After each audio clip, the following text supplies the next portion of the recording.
Bonjour à vous, on espère que vous allez bien. Bienvenue dans ce Bizen pas live. Hello tout le monde. Voilà, donc on vous accueille dans ce lieu qu'on affectionne. On est à Anglet, Pays Basque. Et donc on voulait vous parler aujourd'hui un petit peu de nos parcours d'entrepreneurs, mais d'une façon qui vous aide finalement à voir comment vous pouvez avancer pas à pas dans votre activité et en tirer des enseignements et des points finalement de pause pour pouvoir avancer concrètement et définir votre trajectoire de la meilleure façon qui soit. Claudia, tu te présentes? Oui, vite fait si tu veux. Je regarde juste si on va pas se faire arroser des fois. Alors Claudia Jaunet, société AcroWeb. Donc j'aide les entrepreneurs à avoir une visibilité sur le web en créant un site internet ultra simple sans aucune connaissance technique. Et mon objectif, c'est qu'ils soient autonomes avec site internet. Et donc je les coach pas à pas pour qu'ils deviennent autonomes et que leur site surtout leur serve à quelque chose. Yes. Et donc moi je suis Cécile Amiel, je suis coach business et je vous accompagne si vous êtes dans une activité de service, que vous êtes dans le domaine du bien-être en général et que vous avez envie de faire une différence dans le monde avec votre activité en créant par exemple des accompagnements. Donc bienvenue dans ce pas live. Et donc on voulait vous parler d'un sujet, voilà, on a créé toutes les deux en co-création Business Zen. Business Zen, c'est quoi? C'est un écosystème, on va dire, dans lequel on accompagne donc des entrepreneurs pour les libérer de la partie technique et fluidifier, rendre plus fun leur marketing et leur com pour que ça leur ressemble, que ce soit en lien avec leur essence.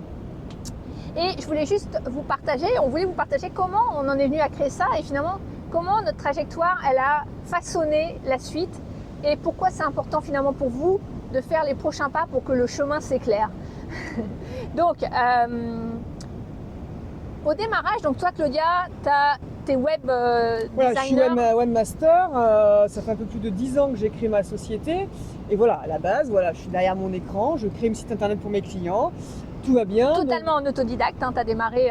Non, j'ai fait une formation. Tu as fait une formation, J'ai mais je veux dire au départ. j'ai commencé en autodidacte, après je suis partie un an sur Toulouse en formation, d'ailleurs, super formation sur Saliège, à Balma.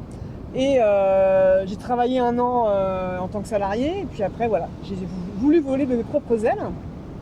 Et en effet, pendant 10 ans, le web évolue, donc je me suis tout le temps formée, comme tu dis, etc. Et surtout, moi, c'était que la création pure et dure de sites. Voilà, tu voulais un site vitrine, tu voulais un site e-commerce, etc. J'allais pas du tout dans la stratégie marketing, j'allais pas dans autre chose. Bien sûr, le référencement qui va avec. Mais j'étais pas comme aujourd'hui dans le coaching, j'étais vraiment dans la création, dans le code pur, voilà.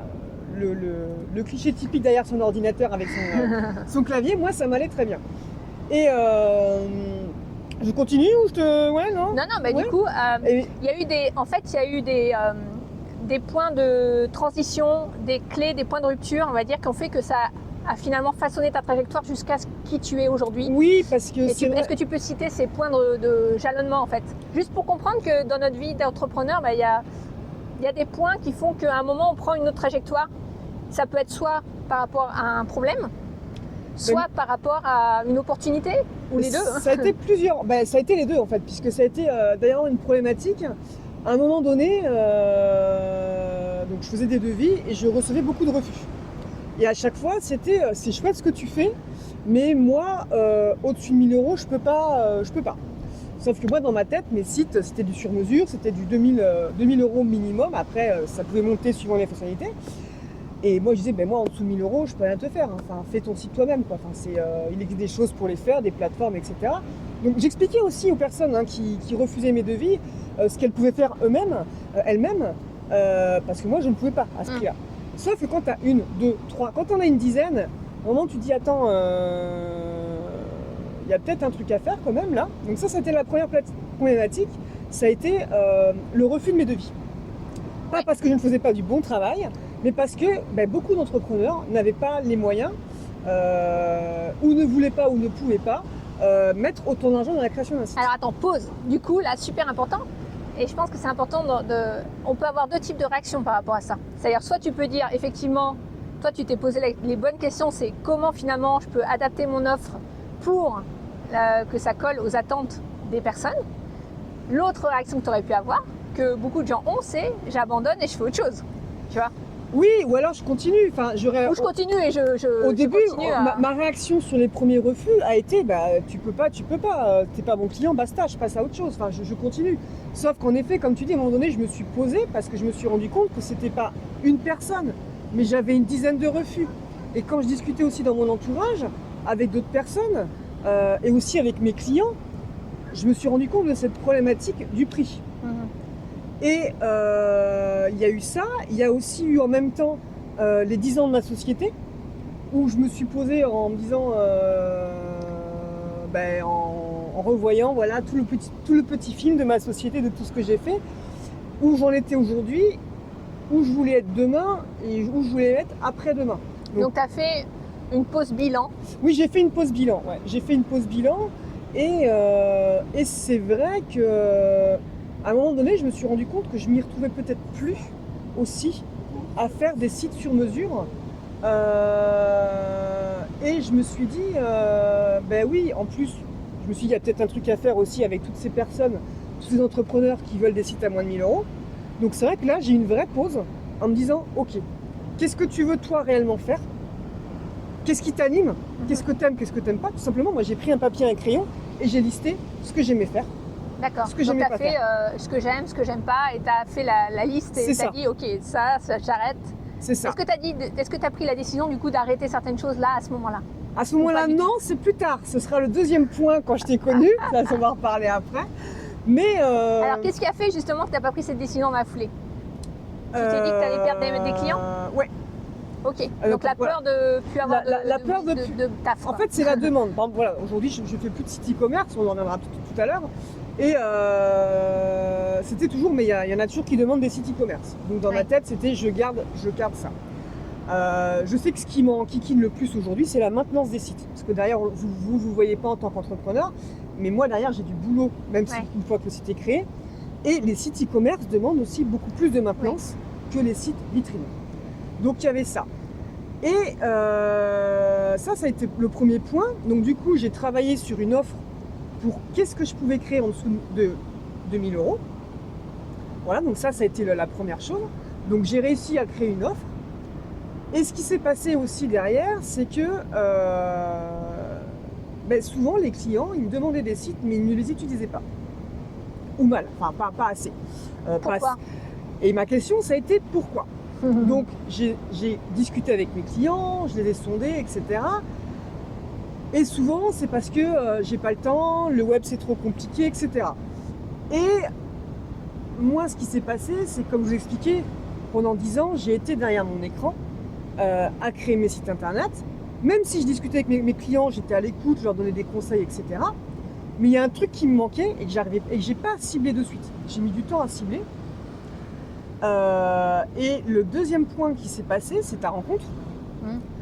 Qui s'est fait au même moment où donc j'avais créé mon offre à moins de 1000 € et j'avais ce côté-là où pourquoi mes clients utilisent pas assez correctement leur site et pourquoi les entrepreneurs en général, hein, pas que mes clients, utilisent mal leurs outils. Parce qu'il n'y a pas que ça. Et en fait, ça a été ta rencontre où tu m'as parlé de stratégie marketing, où justement j'ai essayé de chercher et aussi parce que j'ai aussi réalisé un projet personnel qui n'a pas marché. J'ai créé un site internet Paradis Animalier, un cimetière virtuel pour animaux, où je me suis plongée tête baissée dans la technique, où j'ai un super site, pas pour le vanter, mais il est beau, il est chouette, mais il n'a pas fonctionné. J'ai investi beaucoup d'argent, j'ai investi 35 000 € parce que j'ai fait faire des vidéos par des pros, j'ai fait faire des logos, des trucs, des articles dans Voici, etc. Et ça n'a pas fonctionné. Donc là, tu en viens à un point quand même vachement crucial qu'on dit tout le temps, mais qui est tellement vrai, c'est que on peut parfois avoir une idée et si on la met en place tout seul en son coin, en fait, ça ne peut pas fonctionner parce qu'on n'a pas sondé son client en amont, celui qui va être l'utilisateur final et qui va acheter, qui va sortir sa carte bleue pour acheter. Et donc, si vous intégrez, c'est pour ça qu'on dit toujours de converser avec vos clients, enfin avec votre audience, avec les gens de votre entourage pour connaître leurs problématiques par rapport à votre thématique, parce que si vous ne posez pas la question de quel est ton plus gros problème par rapport à ça, qu'est-ce qui te pose difficulté aujourd'hui, qu'est-ce qui est le plus douloureux pour toi, comme nous on l'a fait pour affiner les choses avec nos clients actuels, pour savoir qu'est-ce qui leur pose problème avec la technique. C'est même pas qu'est-ce qui leur pose problème avec la technique. Ce qui est ressorti, c'est ça nous saoule la technique. C'est ça. On n'a pas envie de s'en occuper. Et donc Claudia, elle s'en occupe pour eux. Elle fait des sites où elle leur montre de manière très simplifiée. Finalement, ils n'ont pas à utiliser leur site avec tout le tableau de bord compliqué de WordPress, où ils ont juste à faire ce qu'ils savent faire, c'est-à-dire mettre du contenu en ligne, mettre des photos et voilà. Donc c'est pour ça que l'importance de sonder son client et de prendre... Voilà, là tu as eu vraiment... En fait, j'ai eu tout. Alors c'est vrai que voilà, j'ai eu cette erreur, mais pour moi qui est pas... Alors oui, c'est une erreur, je me suis planté, j'ai investi de l'argent, 35 000 €, c'est pas une baguette de pain. Mais en même temps, je pense que c'est peut-être la plus belle erreur que j'ai faite, entre guillemets, parce que derrière, ça m'a appris beaucoup de choses, et surtout que moi, j'aime bien chercher la petite bête, c'est pourquoi j'ai pas réussi. Ouais. Et donc, il y a eu ce projet Paradis Animalier, et en même temps, ce côté, pourquoi mes clients n'utilisent pas assez correctement leur site. Et ces deux choses, englobées ensemble, m'ont fait comprendre qu'il manquait quelque chose. Et en même temps, comme quoi il n'y a pas de hasard, on s'est rencontrés puisqu'on avait un client en commun et on s'est mis à discuter, etc. Et voilà, je commençais à me documenter sur la stratégie marketing, etc.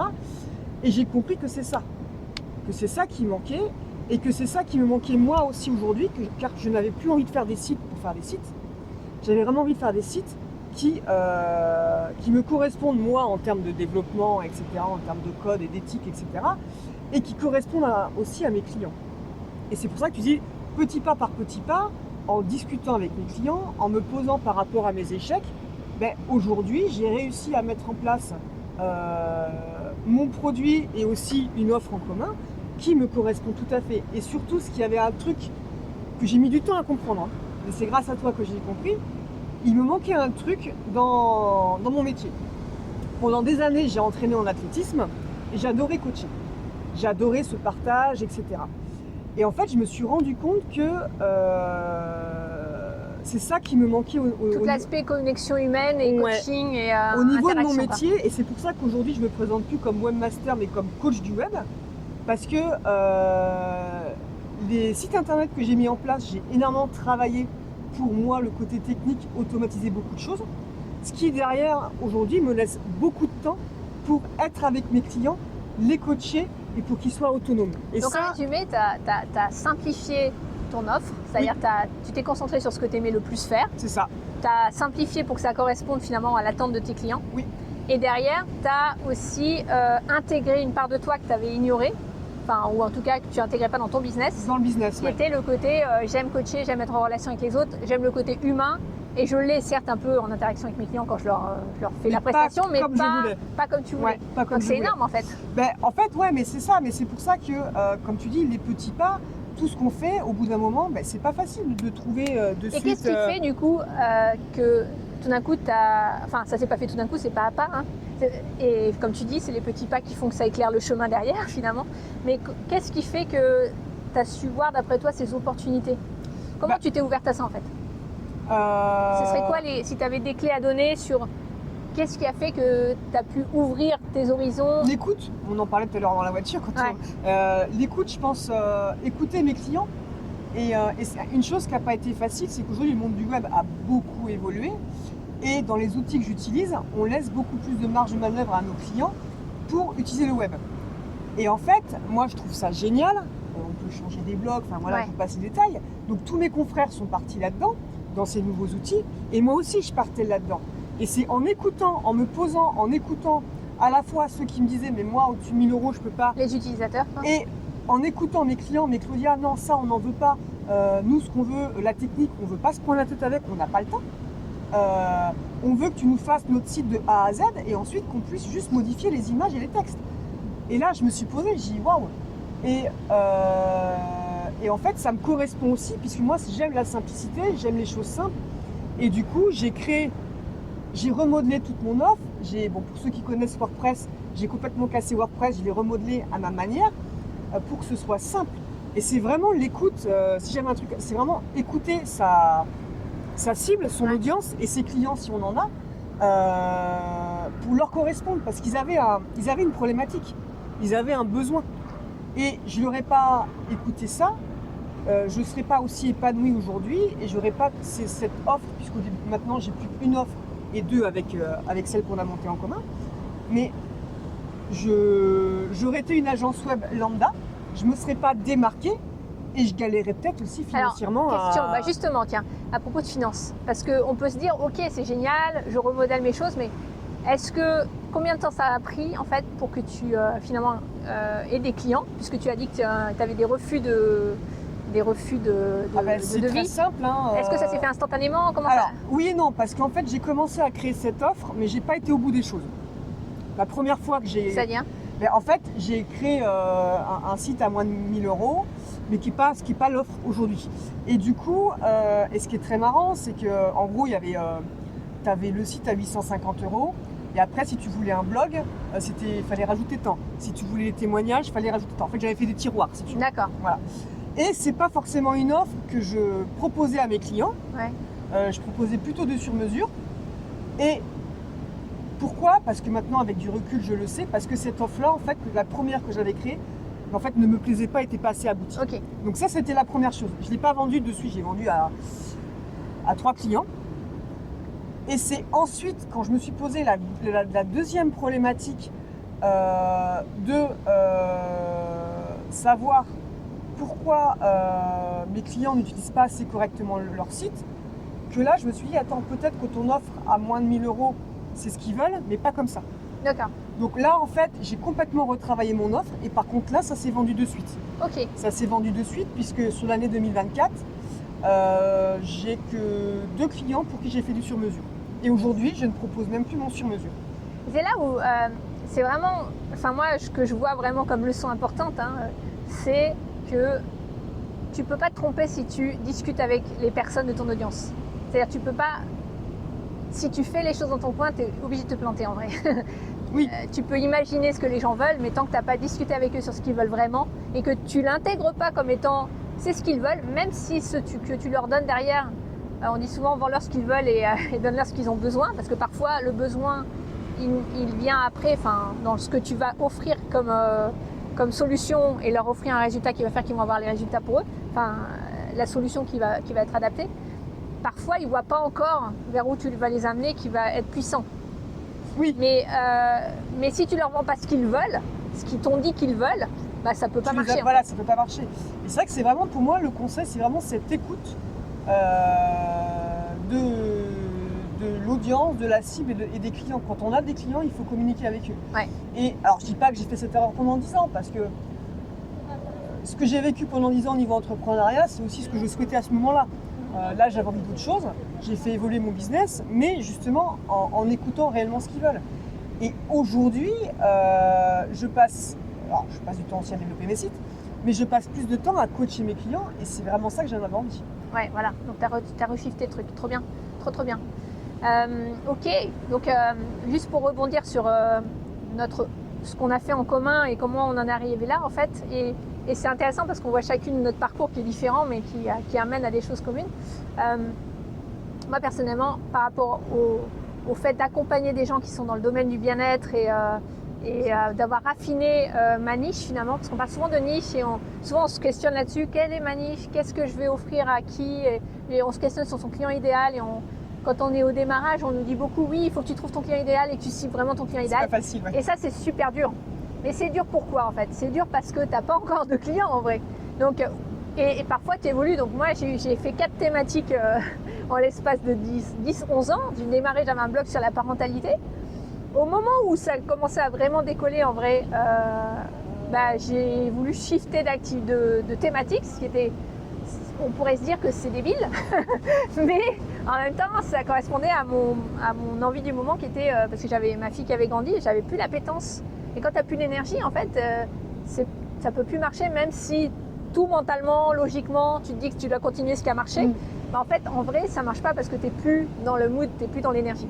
Donc, mais ce que je veux dire, c'est que petit à petit, moi j'ai toujours été passionnée de marketing. Donc finalement, ce qui est intéressant dans le parcours, c'est de voir quels sont les différents points clés. Et moi j'ai eu donc parentalité. Après, j'ai commencé à accompagner maman dans le développement personnel parce que moi-même je découvrais ça. Et en fait, je me suis positionnée dans le rôle où j'expérimente des choses, je découvre et je vous les partage. Donc ça, c'est un des rôles qu'on peut avoir. On n'est pas obligé d'être expert dans un domaine. Pour développer, pour communiquer et pour vendre des programmes. Moi, j'étais pas coach parental, d'accord, j'étais maman. j'ai partagé mon expérience à partir d'un livre au départ, qui était un livre sur la parentalité ludique. Et j'ai fait des formations là-dessus en partageant ce que je vivais en tant que maman. Et j'avais peut-être un pas d'avance sur certaines personnes par rapport à ça parce que je m'intéressais à fond sur le sujet en fait. J'étais passionnée par ça. Après, j'ai évolué vers le développement personnel parce que, pareil, mon parcours m'a amené à découvrir tout ça et j'avais envie de le partager. Et c'est plus facile de partager sur des choses qu'on vit dans le moment que sur des choses du passé ou théoriques. Après, je suis allée vers le business en ligne. Pourquoi ? Parce que je commençais à avoir de l'expérience sur le web, mais aussi parce que c'est ma passion, le marketing, depuis toujours en fait. J'ai toujours adoré ça.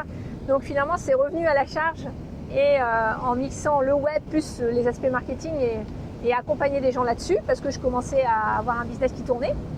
Et ensuite, il y a l'aspect spiritualité qui est arrivé dans ma vie avec une retraite à laquelle j'ai participé qui a été déterminante et qui a fait que j'ai shifté beaucoup de choses en commençant à méditer tous les jours, à canaliser des messages, etc. Et là, c'est posé une question cruciale. C'est pas facile. Et c'est par rapport à la niche que je dis ça, c'est super important. On se pose toujours la question, ok, quand on a plusieurs sujets connexes, qui n'ont rien à voir a priori l'un avec l'autre. Donc moi, j'avais le marketing dans mes compétences. Ça, c'était vraiment une compétence. Et j'avais l'appel de l'aspect spiritualité avec l'envie de partager ça aussi. Et comment tu mixes finalement le marketing et la spiritualité ? Quand vous avez deux sujets comme ça qui, a priori, n'ont rien à voir avec l'un avec l'autre. D'ailleurs, je me souviens, il y avait un copain sur Facebook que j'avais parlé de spiritualité et de marketing. Il avait mis un commentaire. Il avait dit, mais comment tu peux être spirituel dans le marketing ? Le marketing, c'est de l'arnaque, on essaie de te refourguer des trucs. Et la spiritualité, c'est l'inverse. Et ça m'avait fait rire. Enfin, ça m'avait fait rire. Sur le moment, je me suis dit, mais pourquoi il dit ça, quoi ? Moi, je le ressens pas comme ça, tu vois. Oui, non, mais c'est vrai qu'en tant qu'entrepreneur, il y a beaucoup d'entrepreneurs qui ont une mauvaise image du marketing. Ouais, voilà. Et moi, j'ai pas du tout cette image-là. Pour moi, c'est une passion. C'est même un outil qui permet de mettre en lumière. Et donc, j'avais le choix entre deux choses. Mais sur le moment, j'avais du mal à me positionner. C'est-à-dire, est-ce que je fais des expériences spirituelles et je les partage avec des entrepreneurs, d'accord, pour garder le côté entrepreneuriat, marketing, etc. Ou est-ce que je fais du marketing et j'intègre des pratiques spirituelles aussi dedans, en moindre mesure, mais du coup le pourcentage est différent. D'un côté, j'avais on va dire 90% de pratiques spirituelles et je m'adresse et je parle un peu de business autour de ça. Ou alors l'inverse, est-ce que je fais 80 ou 90% de marketing et j'intègre mes ressentis, les choses qui viennent, peut-être des pratiques pour se reconnecter à son énergie, etc. dedans. Et finalement, la vie m'a amené à faire ce dans quoi je suis la meilleure. Et au départ, j'ai voulu faire la première option, donc pratique spirituelle, et m'adresser à des entrepreneurs ou des gens qui sont un petit peu... Et en fait, ça a marchouillé. Ça marche, oui, j'aime bien ça.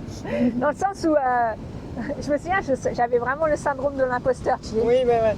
C'est-à-dire, j'avais l'impression de copier un petit peu la personne qui m'avait plus ou moins mentorée, avec qui j'ai bossé pendant 1 an et demi, qui est une américaine. Enfin, je sentais que c'était pas tout à fait juste dans le sens où j'essayais de faire ce qu'elle faisait. Enfin, évidemment, j'avais pas son expérience et tout ça, mais je veux dire dans les pratiques.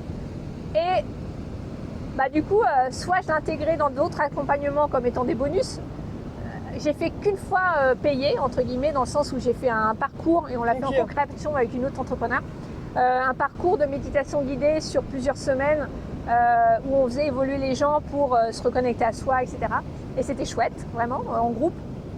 Mais j'étais beaucoup encore dans le mental, bizarrement, parce que je lâchais pas totalement les choses et j'allais pas au bout, j'embrassais pas qui j'étais pleinement pour le faire à travers ça. Et il y a un moment, je me suis lâché la grappe et j'ai commencé à faire des méditations guidées totalement canalisées, improvisées, enfin intuitivement ressenties. Et là, ça a fonctionné avec des gens. Mais il y a une part de moi qui s'est dit, c'est quand même le marketing qui est ma passion. Oui. Et voilà. Et donc, finalement, après, j'ai commencé à faire l'inverse. C'est-à-dire, j'ai dit, ok, je reprends ma passion de marketing 100%, qui est quand même le truc sur lequel j'ai des compétences et que j'adore depuis toujours. Et finalement, je vais m'autoriser à intégrer mes ressentis et aussi, je vais changer de cible. Mais la vie m'a amené à ça, c'est ça qui est dingue. C'est-à-dire que quand tu avances sur le chemin, c'est comme ça que tu affines ton offre et toi, tu l'as fait en écoutant tes clients, moi aussi quelque part, mais aussi en écoutant ce qui venait. Par exemple, un jour, je me suis retrouvée en appel de vente, grosso modo. On avait une personne qu'on voulait accompagner avec une partenaire et je suis allée, j'étais malade, littéralement malade. C'est-à-dire, elle n'était pas dans le domaine du bien-être ou dans le coaching. Elle était dans le domaine de la pâtisserie, ce qui est un domaine plutôt sympa, honnêtement. Hein, on est d'accord. C'était pas vendre de boulons pour les pièces aéronautiques ou j'en sais rien. Le domaine était sympa et pourtant, j'ai senti que j'étais pas bien et ça n'avait rien à voir avec ce que j'avais mangé la veille ou je sais rien. C'était vraiment lié au fait que j'étais pas à ma place. J'ai vraiment senti comme ça. J'étais malade, je suis revenue et là j'ai dit j'écoute. C'est-à-dire et j'avais de plus en plus aussi de gens dans le bien-être qui venaient à moi. Donc et je sais pas, j'ai ressenti que c'était juste de m'intéresser, de changer un peu de cible entre guillemets ou d'affiner ma cible. Et aujourd'hui on en est là en fait. Alors demain je sais pas ce qui va venir, mais ce que je veux dire c'est que ce qui est intéressant de noter c'est que c'est en avançant finalement sur ton chemin que tu as des portes qui se ferment, d'autres qui s'ouvrent. Et soit tu ressens que c'est juste, et c'est pour ça que c'est important, surtout quand tu as cette connexion un petit peu à la spiritualité en toi, en fait, cette sagesse intérieure, est-ce que c'est juste pour moi ou pas d'aller vers ça? Et c'est par l'expérience, c'est les petits pas que tu y vas, en fait. Et pour moi, il n'y a rien de tel, en tout cas moi je fonctionne comme ça, il y a plusieurs types d'apprenants, tu sais, mais Oui. c'est est-ce que tu testes, et quand tu testes, tu expérimentes, et tu vois si c'est juste ou pas, enfin t'affines au fur et à mesure en fait. Et moi je fonctionne assez comme ça, et c'est vrai que ça m'amène finalement vers ce qui est plus juste, affiné. Et derrière, j'ai rencontré Claudia qui est venue encore en plus appuyer ça parce que on s'est rencontrés à un moment un peu charnière où moi j'avais envie de créer à nouveau des offres et cibler sur les professionnels du bien-être. Et moi, c'est ce que je disais, je voulais trouver ce moyen d'arrêter de faire des sites pour faire des sites. Je voulais vraiment des sites qui soient concrets et qui apportent vraiment mes clients. Et c'est vrai que cette rencontre a été charnière. Ouais, et du coup, on a créé Business Zen ensemble. Et en ayant notre complémentarité sur le côté technique et le côté plus marketing com pour finalement converger vers quelque chose qui aide les gens sur les deux aspects en fait. Et en même temps accessible dans tous les sens du terme pour que ce soit facile à utiliser et à mettre en place. Donc voilà un petit peu comment on arrive là, mais c'est vrai que l'enseignement moi que j'en tire c'est que tu peux pas en fait juste tout poser dans ta tête. Tu as besoin de te confronter à la réalité. C'est-à-dire c'est tes clients, qu'est-ce qu'ils désirent. Écouter ce qui est bien pour toi, qui est juste, et en fait cette conjonction-là, en faire quelque chose qui concrètement se traduit par une offre, par quelque chose que tu vas offrir derrière. Ouais, puis c'est aussi, pour moi, c'est aussi sortir de ma zone de confort parce que voilà, quelque part, j'ai fait la même chose pendant 10 ans, et cette analyse. De me dire il faut pivoter, faire autre chose, pas complètement autre chose, hein, mais, et se dire ok, là il faut y aller. Il y a aussi des moments où il faut être honnête, tu peux pas rester chez toi à attendre que ça se passe. Tu as ces fameuses opportunités, comme tu as dit tout à l'heure, savoir ouvrir des portes, etc. Mais il y a des fois certaines portes, il faut les forcer un petit peu, donc en tant qu'entrepreneur, on va pas se mentir, il faut aussi un petit peu se bouger. Et j'aurais pas en même temps aussi pris le temps et m'écouter, je serais peut-être encore en train de faire la même chose qu'il y a avant et ça décollerait pas comme j'en ai envie, et même sans parler de financier, ce serait pas aligné avec ce qui je suis. Il y a la question d'alignement avec qui on est effectivement, et je pense que c'est ça qu'on est en train de, au fur et à mesure des pas dans l'entrepreneuriat, de découvrir. Et cet alignement-là, c'est qu'est-ce qui est le plus juste pour soi en fait, et on vient à ce qui est essentiel pour soi finalement, et c'est quand on fait ce qui est essentiel pour soi que ça fonctionne. Oui. Mais après, effectivement, il y a un temps de mise en œuvre de tout ça. Et souvent, la question qu'on peut se poser, c'est comment on sait quand c'est juste et qu'on doit continuer, et comment on sait quand c'est pas juste et qu'on continue quand même et qu'on se force un peu les choses, tu vois, comme si on voulait traverser un mur en tapant la tête dedans, comme tu disais. Tout à l'heure, mais c'est compliqué. Après, moi, je sais que en fait, c'est en parler. On en revient un peu aussi à des business live qu'on a déjà fait précédemment, où on vous explique que il faut parler de votre offre sans dire j'ai cette offre et vas-y achète. Mais si on ne confronte pas ce qu'on fait, ce qu'on propose, on ne saura pas. Et moi, je sais que par exemple, aujourd'hui, c'est en discutant de ce que je fais je me présente plus comme webmaster, je crée des sites, non, j'explique voilà ce que je fais réellement et je vois la réaction des gens en face de moi. Je décroche pas des contrats à chaque fois que j'en parle, mais je vois les entrepreneurs. Encore la semaine dernière, il y en a une qui me dit ah mais c'est chouette, moi c'est sûr que je veux un site, mais j'ose pas demander des devis parce que la technique ça me saoule. Comment ça va se passer une fois qu'il sera créé, etc. Donc c'est vraiment en parlant ça commence par votre entourage, amis, famille, etc. Puis après vous 1, 2, 3, élargissez votre cercle, je vais y arriver, que vous allez parler de qui vous êtes et ce que vous faites. Et si vous restez dans votre bureau à attendre que ça se passe, c'est sûr que ça va pas se faire, ça c'est sûr. Mais en parler, et moi c'est ce qui s'est passé. À chaque fois que je parle de cette offre, et du coup maintenant je ne fais plus de sur-mesure. J'ai encore refusé une personne qui me dit bah tiens, je dis bah non, ça je fais plus. Bon, je l'envoie chez un confrère parce que c'est plus ce que je veux faire. Tu as fait quelque chose qui est vraiment aligné avec toi-même et avec ton marché. Aujourd'hui, j'en parle. Si j'en parlerais pas, ça ne marcherait pas, c'est sûr. Ouais, et c'est plus simple. C'est plus simple d'en parler. Donc c'est ça qui est... Donc voilà un petit peu ce qu'on voulait vous partager. Je ne sais pas si on peut faire vraiment un récap de tout ça, mais je pense que les points clés, c'est vraiment de se poser régulièrement. Toi, tu l'as fait un moment bilan à 10 ans, mais nous, maintenant, on le fait plus régulièrement. Oui. On se prend le temps... N'attendez pas 10 ans comme moi. Non, mais se dire, une fois par semaine, je fais le point, même ne serait-ce qu'une demi-heure, me dire, ok, est-ce que ça, une fois qu'on a défini notre cap, qui est nos valeurs, notre pourquoi, etc., est-ce que ce que je suis en train de faire là, est-ce que c'est bien en phase avec tout ça? Et si oui, je continue les actions. Et ça va finir par payer. Et il faut avoir cette foi-là, en fait. Parce que si vous changez de stratégie sans arrêt,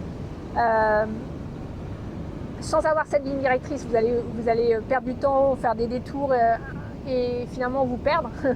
Et si vous continuez sur cette ligne directrice tout en écoutant ce qui vient, en restant ouvert aux opportunités, en écoutant votre marché et que vous êtes sur cette ligne directrice, vous ne pouvez pas vous tromper en vrai.